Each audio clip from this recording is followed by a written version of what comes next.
नमस्कार प्यारे साथियों, क्लास 12th का हिंदी में जो लगे हैं संस्कृत, अनिवार्य संस्कृत, उसी के हम चैप्टर को लेकर के आए हैं। इसमें से पहले हम आपको बता दें कि जो अब की बार 30% कट गया है वो उसमें कौन कौन से चैप्टर लगे हुए हैं। जो लगे चैप्टर हैं जो आपको पढ़ना है अब की बार, उसको हम बता रहे हैं, जो कटे हुए हैं उसको नहीं बता रहे हैं। ठीक है, जो हम बताएंगे कि इसको पढ़ना है उसको पढ़ना है, बाकी उसके अलावा जितने भी हैं वो कट गए हैं। ठीक है, तो देखते हैं हम चतुर्थ पाठ संस्कृत भाषा महत्वम, पंचम पाठ आत्मज्ञ सर्वज्ञ, सप्तम पाठ जातक कथा, दसम पाठ सुभाषित रत्नानि, एकादश पाठ महामना मालवीय, द्वादशा पाठ पंचशील सिद्धांता।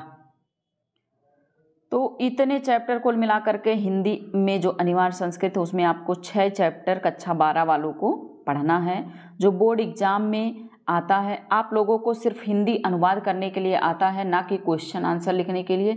तो आप लोग हिंदी अनुवाद पर ज़्यादा ध्यान देंगे, क्वेश्चन आंसर आपको नहीं आता है। साइंस वाले बच्चों के लिए नहीं आता है, आर्ट वाले बच्चों को हिंदी में जो अनिवार्य संस्कृत है उसके क्वेश्चन आंसर और हिंदी अनुवाद दोनों आते हैं। दो व्याख्या आती है, दो अनुवाद आते हैं। एक रहता है गद्य का, एक रहता है काव्य का। तो अनुवाद साहित्यिक वाले बच्चों को, जो आर्ट वाले बच्चे हैं उनको साहित्यिक हिंदी पढ़ना है, तो उनके लिए क्या होता है कि उनको हिंदी अनुवाद और क्वेश्चन आंसर दोनों लिखने होते हैं।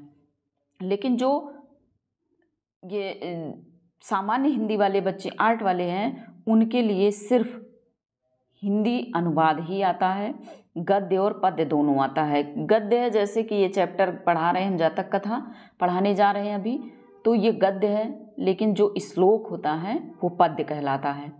तो एक श्लोक आता है, एक गद्य से पैराग्राफ आता है, तो दोनों आपको करने रहते हैं। 2 6 या 7 नंबर के रहते हैं, काफ़ी नंबर का रहता है। आपको लोग पढ़ लेंगे तो अच्छे से समझ में आ जाएगा। आज हम शुरू करने जा रहे हैं सप्तम पाठ जातक कथा। तो ये पाठ सप्तम नहीं है, मतलब कि सीरियल बाय सीरियल नहीं है, क्योंकि बीच बीच से कट गया है। ठीक है, तो आप लोग देखेंगे जातक कथा में दो पैराग्राफ दिए हैं। उलूक जातकम शीर्षक 2 दिया गया है, नृत्य जातकम। तो हम पहले उलूक जातकम को देखेंगे, उसके बाद नृत्य जातकम को देखेंगे। ठीक है, तो हम शुरू करते हैं। देखिए दोस्तों, अगर आप लोगों को इस चैनल से कुछ भी थोड़ा सा भी जानकारी मिलती हो, थोड़ी सी भी जानकारी मिलती हो, तो लाइक शेयर और सब्सक्राइब कर दिया करिए। ठीक है, चलिए हम शुरू करते हैं। उलूक जातकम। उलूक जातकम का मतलब है उल्लू विषयक कथा। जातक मतलब कथा होता है और उलूक मतलब होता है उल्लू। जातक की कथा, उलूक विषयक कथा। ठीक, इसमें उल्लू की कहानी सुनने को आप लोगों को मिलेगी। ठीक है,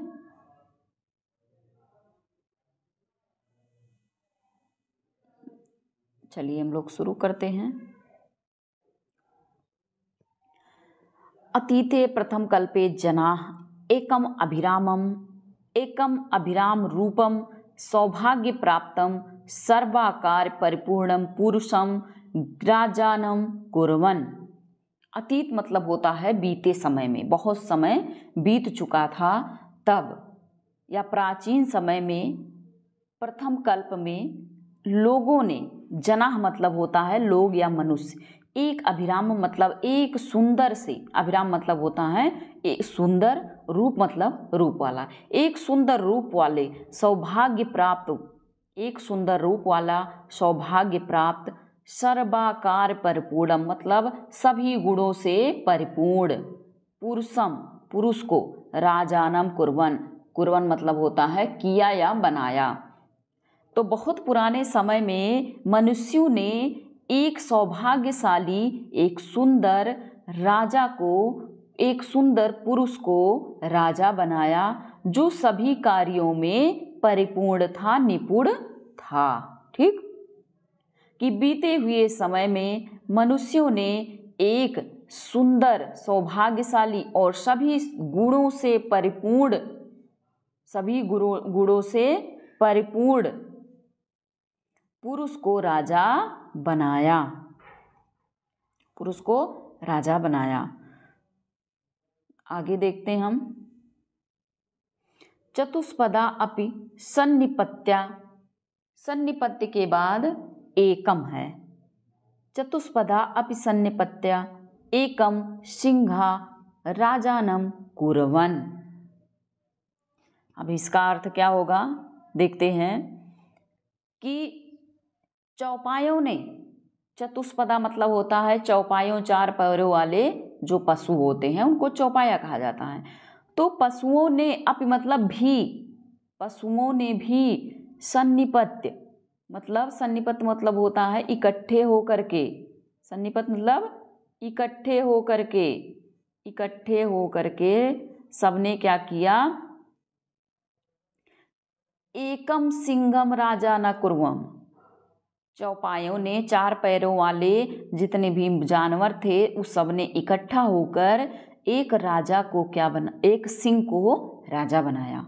जब सिंह ने, जब जानवरों ने देखा कि मनुष्यों ने मिल करके एक सुंदर से पुरुष को, सौभाग्यशाली गुणवान पुरुष को राजा बनाया, तो इन सब के मन में उत्सुकता हुई कि हम भी अपने जानवरों के बीच में एक राजा को चुनेंगे। तो जैसा आप लोगों ने सुना है कि जंगल के राजा को शेर कहा जाता है, तो इन सब ने मिल करके, इन सब जानवरों ने मिल करके राजा बना दिया किसको, सिंह को, सिंह को राजा बनाया। ततः शकिन गुड़ा, ततः शकुन गड़ा हिमवत प्रदेश से एकस्मिन् पाषाणे सन्निपत्य मनुष्येषु राजा प्रज्ञायते तथा चतुष्पदेषु चा। एक क्या है यहाँ पर लिखा हुआ है चा, चतुष्पदेषु के बाद। ठीक, तो देखते हैं कि तथा मतलब कि तब, शकुनि गणा, शकुनि मतलब होता है पक्षी, गण मतलब होता समूह। तब पक्षियों के समूह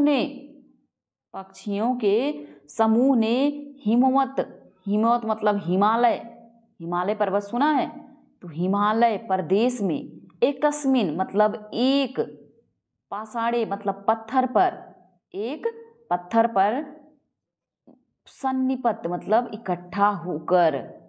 तब जब मनुष्यों को राजा बनाता हुआ देखकर चार पैरों वाले जानवरों ने राजा बनाया शेर को, तब जो पक्षीगण उड़ रहे थे, जो उड़ने वाले पक्षी थे, तब उन्होंने देखा कि इन सब ने तो राजा बना दिया है अपने अपने बीच से एक को, जो बहुत गुणवान है उसको राजा बना दिया, तो हम लोगों को भी राजा बनाना चाहिए। तो क्या किया पक्षियों ने कि तभी सभी पक्षीगण हिमालय प्रदेश में एक पत्थर के निकट उपस्थित हुए, एक पत्थर के निकट उपस्थित हुए, सभी लोग इकट्ठा हो गए। तो मनुष्योस राजा प्राज्ञते चतुष्पदेषु च अस्माकं पुरंतरे राजा नास्ति। तब इन लोगों ने क्या कहा कि जब पत्थर के पास खड़े हुए और खड़े होकर के कह क्या रहे हैं पक्षीगण कि मनुष्यों में राजा दिख पड़ता है, मनुष्यों में राजा दिख पड़ता है। मनुष्योस राजा प्रज्ञायते मतलब, मनुष्य प्रज्ञायते मतलब देखना, देख पड़ता है, मनुष्यों में राजा दिखाई पड़ता है। और चतुष्पदेषु चा मतलब, और चतुष्पदेश मतलब चौपायों में भी, जानवरों में भी क्या है, राजा दिखाई पड़ता है। राजा, जानवरों ने, चतुष्पदों ने सिंह को राजा बनाया, तो पक्षीगण क्या कह रहे हैं कि मनुष्यों ने भी राजा बना दिया और चौपायों ने भी राजा बना दिया अपने अपने बीच से। किंतु अराजको वासो नाम न वर्ततो, लेकिन हमारे बीच में तो कोई राजा नहीं है। एका राजस्थाने स्थापितव्यः इति उक्तवन्तः, लेकिन राजा के बिना रहना ठीक नहीं है, राजा के बिना ठीक नहीं है। हमें भी क्या कह रहे हैं पक्षीगण कि इति उक्तवन्तः, कहते हैं कि अथ ते, यहाँ पर है अथ ते परस्पर अवलोकयत एक मुलूकम दृष्ट्वा अयम नो रोचते इत्यवोचन। तो राजा के बिना रहना ठीक नहीं है, हमें भी किसी को राजा के पद पर नियुक्त करना चाहिए, ऐसा वो लोग कहते हैं। इति उक्तम, ऐसा वो लोग कहते हैं कि एको राज स्थाने स्थापित्वा, हमें भी किसी को एक राजा के स्थान पर स्थापित करना चाहिए, ऐसा वो लोग कहते हैं। तो अथ परस्परम अवलोकयत मतलब कि तब उन्होंने राजा की खोज में अवलोकयत मतलब देखना होता है, परस्पर मतलब एक दूसरे को। तब वो लोग सोचते हैं एक दूसरे को देख करके कि राजा किसको बनाया जाए, राजा किसको बनाया जाए। तो एक दूसरे को परस्पर अवलोकन मतलब एक दूसरे को अवलोकन मतलब देखते हैं। एक उलोकम दृष्टवा, जब सभी लोग बैठे हुए सभी लोग एक दूसरे को देखते हैं तो एक उल्लू के ऊपर उनकी निगाह जाती है। उल्लू को देखते हैं, जिसको रात में उल्लू दिन में देख न पाए उन बदन में गर्मी लाए। तो उल्लू को दिन में दिखाई नहीं देता, रात में दिखाई देता है। तो इन्होंने एक उल्लू को दौड़ते हुए देखा, देखकर क्या कहा, अयम नो रोचते इत्योचन, क्या कहा कि यह हमको, नो का अर्थ यहाँ नहीं है, ठीक है।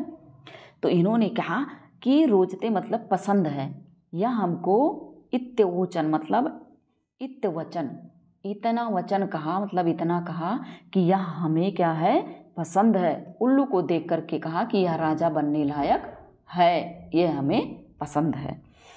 तब देखिए आगे क्या होता है।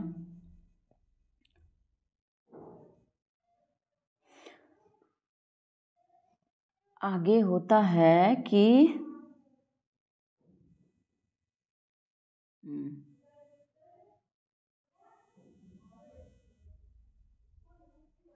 अथैकः शकुनी सर्वेशा मध्यादासाय, अथैका शकुनी सर्वेशां मध्यादासाय ग्रहणात् त्रिकृत्वा आश्रावयत।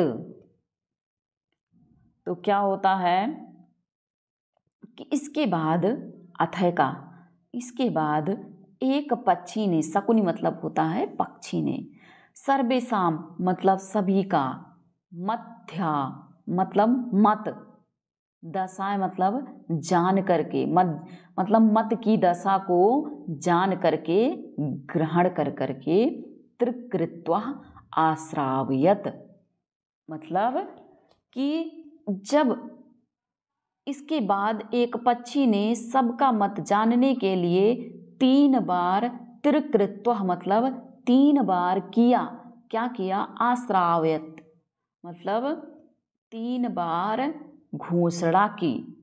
एक पक्षी ने सबका मत जानने के लिए कि किसको राजा बनाया जाए, एक बार 3 बार उसने घोषणा की। क्या घोषणा की,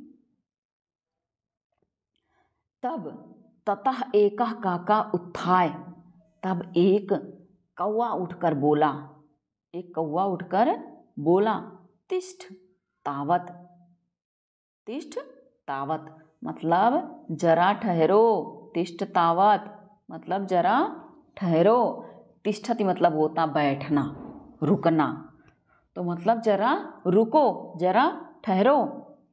कौवे को कुछ कहना होगा, तभी कह रहा अस्य, अस्य मतलब इसका, अस्य मतलब इसका, एतस्मिन् राज्याभिषेक काले यो रूप मुख क्रुद्धय, क्रुद्धस्य ताक्रीदिस कीदृश भविष्य। तो कौवे ने क्या कहा कि थोड़ा रुकिए, 3 बार घोषणा अभी उल्लू के लिए मत करिए।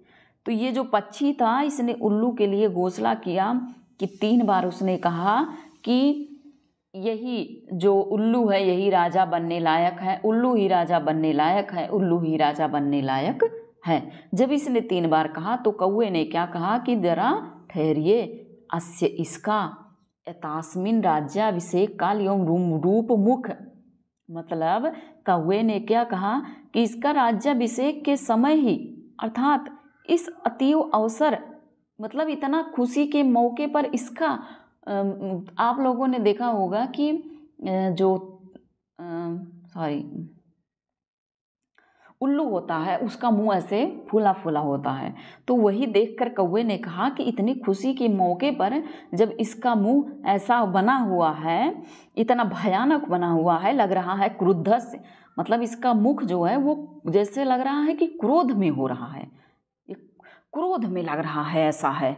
तो इतनी खुशी के मौके पर इसका चेहरा जब इतना क्रोध में लग रहा है, अनेन ही क्रुद्धेन अवलोकियात, अवलोकितः, मतलब जब ये क्रुद्ध होगा, जब ये क्रोध में होगा तब इसका चेहरा कैसा लगेगा।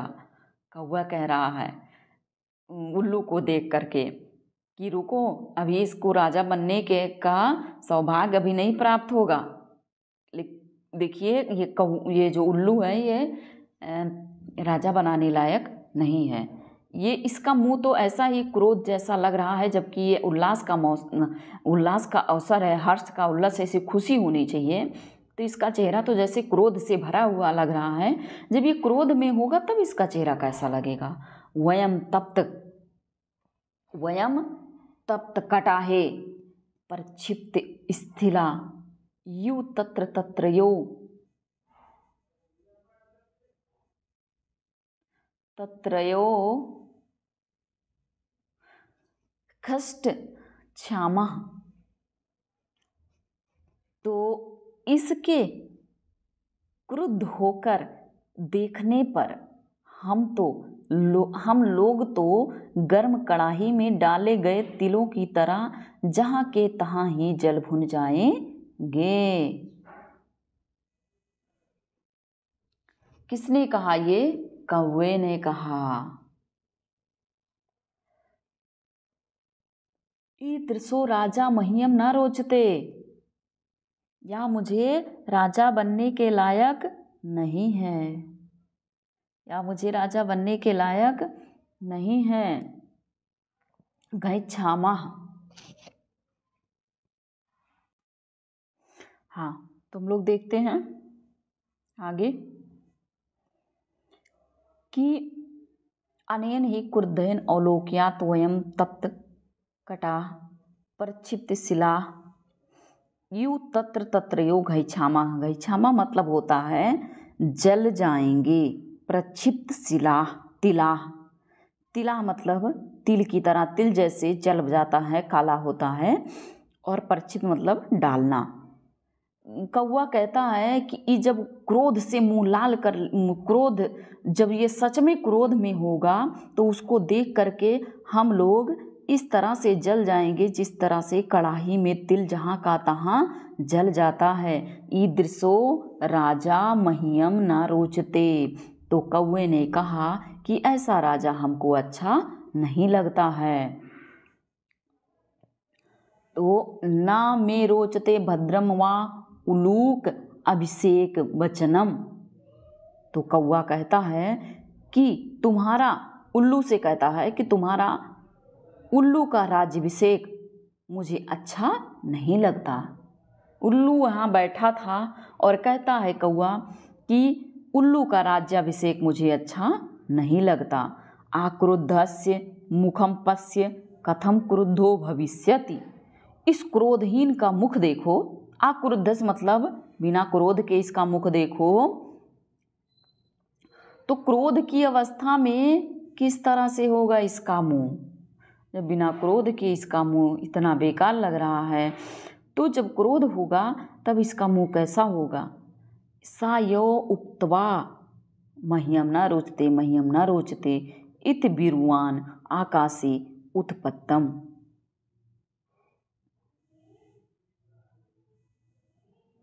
इतना कहकर कौवा इतना कहकर कि यह कहकर कौआ महियम न रोचते, मुझे अच्छा नहीं लगता, महियम न रोचते, मुझे अच्छा नहीं लगता, इत बिरुवन आकाशे उदपतत, इस प्रकार चिल्लाता हुआ आकाश में उड़ गया। इस प्रकार कौआ आकाश में उड़ गया कि मुझे यह राजा अच्छा नहीं लगता, मुझे अच्छा नहीं लगता, यह कहकर आकाश में उड़ गया। तो उल्लू को अपि उत्थाय एनम धावत, एनम धावत, तो क्या किया, उल्लू ने भी उठकर उसका पीछा किया, उल्लू ने भी उठकर उसका पीछा किया। तत् आरभ्य तव अन्यान्यो वारिडो जातव, और तभी से वे दोनों एक दूसरे के शत्रु हो गए, कौआ और उल्लू एक दूसरे के शत्रु हैं।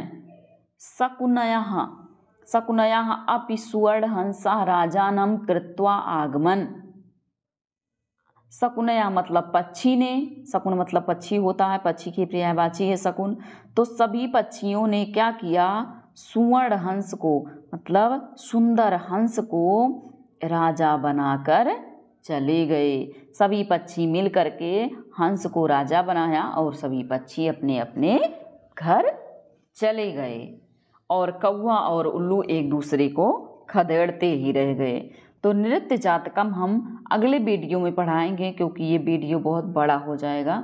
ठीक है, अगर आप लोगों को ये वीडियो अच्छा लगा हो, थोड़ा सा भी नॉलेज मिला हो, तो वीडियो को लाइक, शेयर और सब्सक्राइब ज़रूर कर देना। ठीक है, चलिए धन्यवाद।